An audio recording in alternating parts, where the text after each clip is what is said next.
Kumusta po kayo? Baha na po sa halos lahat ng halos buong langsangan sa buong Bulacan po. Baha na. Hindi ko lang po alam kung sa ibang lugar. Kaya ang inyong lingkod po, maghapon pong hindi lumabas ng bahay. Nandito lang po sa kwarto. Ito po, nagbabasa po ako ng Bible. Ang binabasa ko po, ipaparinig ko po sa inyo sa Mateo 6:24 po. Pakinggan po ninyo, napakaganda po nito.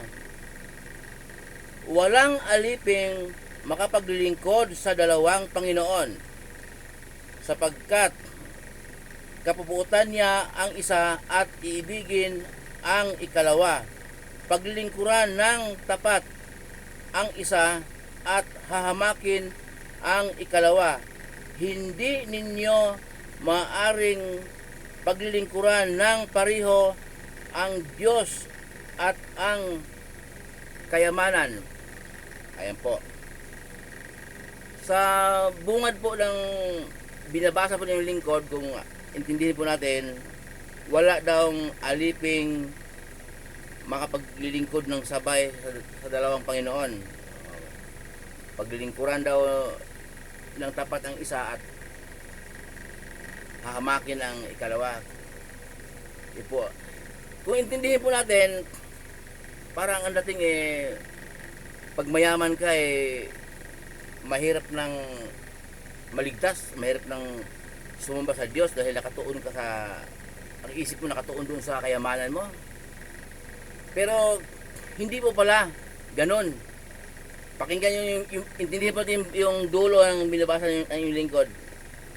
Sabi ng ating Panginoon Jesus, hindi ninyo maaaring paglilingkuran ng pareho ang Diyos at kayamanan. May option din naman pala. Ito po yung salita ng ating Panginoon Jesus. Hindi po nyo pwedeng paglingkuran, sabi niya, ang kayamanan at Diyos. Hindi po nyo paglingkuran sabay. Okay. Kaya po, kung may taong mayaman na marunong naman humawak ng kanyang kayamanan at hindi siya nagkapatinag, kumbaga may mayaman naman na mananampalataya po, makikita po natin sa gawa.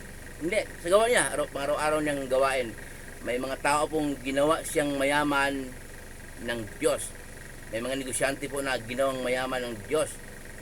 Kasi po, yung mga tauhan niya ay mga tauhan na mga nag-apply sa kanya, nananalangin din naman yon pang magkaroon ng trabaho. At huwag po tayong maguguluhan. Si Satanas po marunong din magbigay ng kayamanan doon sa mga taong hindi sumasampalataya sa Diyos, hindi sumamba sa Diyos. Yon, kaya sa kanya yon. Kaya pag yumaman ng isang tao, marami ng asawa yon. Makikita mo sa mga gawa nila pang araw-araw, yung buhay nila makikita mo. Kaya minsan po may narinig ako na ito, lumaki yung bahay ko, pinagpala ako ng Diyos. Kasi nakikita ko naman siya, sabi ko sa kanya na huwag mong agad-agad sabihin yon. Kasi nga maraming mananampalataya dyan na nagtitinda lang ng kangkong, tinapa, nagdala ko ng pandesal. Pero mananampalataya sila, takot silang magkasala. Hindi sukatan yan yung pagiging pinagpala ng Diyos. Makikita din naman, gaya po sinasabi ng lingkod, makikita natin ang kanilang buhay, yung pang-araw-araw nilang galawan. Kasi po yung sinasabi nila ng mga politika na nangungupit, hindi ko alam yun. Sinasabi nila nangungupit daw, mayaman yun. May mga mansyon sa Tagaytay, Boracay, sa Baguio, mga anak na titigis ng kotse, may asawa na sila, pamilya, may mga binabahay pa, may mga may dami silang babae, lahat kaya nilang gawin. O, di ba? Hindi sa Diyos yon, kay Satanas yon. Ang ating Panginoong Jesus po, hindi po nakalagpas kay Satanas. Inakit siya ni Satanas. Mabasa po natin sa Mateo 4:8. Sabi ni Satanas, kung sambahin mo lang ako, kausap niya ang ating Panginoong Jesus, ibibigay ko sa iyo ang lahat ng ito, yung daigdig daw. Satanas na parang may-ari ng daigdig ngayon. Hindi niya alam na ang ating Panginoong Jesus mahirap, pero kanya lahat. Diyos siya mahirap din, hindi ba, no? Hindi mayaman natin Panginoon Jesus, pero kanya lahat. Ang Diyos ang lumikha ng lahat ang Diyos po ang lumikha ng daigdig, pero ang Diyos ng daigdig ngayon si Satanas.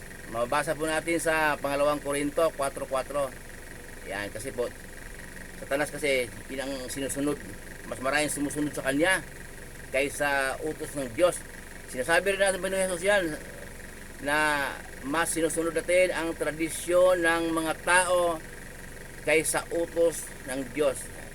Sinasabi rin naman ng Diyos, Ama na makapangyarihan sa lahat, tinig mo sa langit.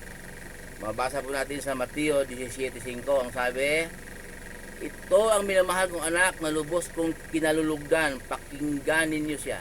Ang tinutukoy po niyang anak, si Jesus. Pakinggan na natin ang mga turo natin Panginoon Jesus. Saan?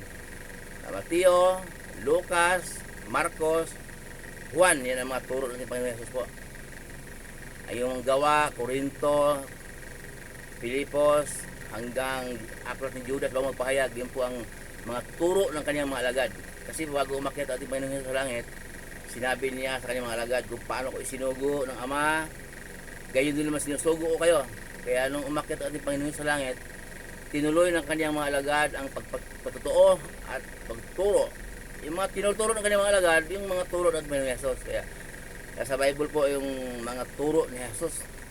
Kaso lang, ang malungkot po dyan, mas sinusunod natin ang turo ni Satanas. Kaya ayun, may bagyo, may lindol.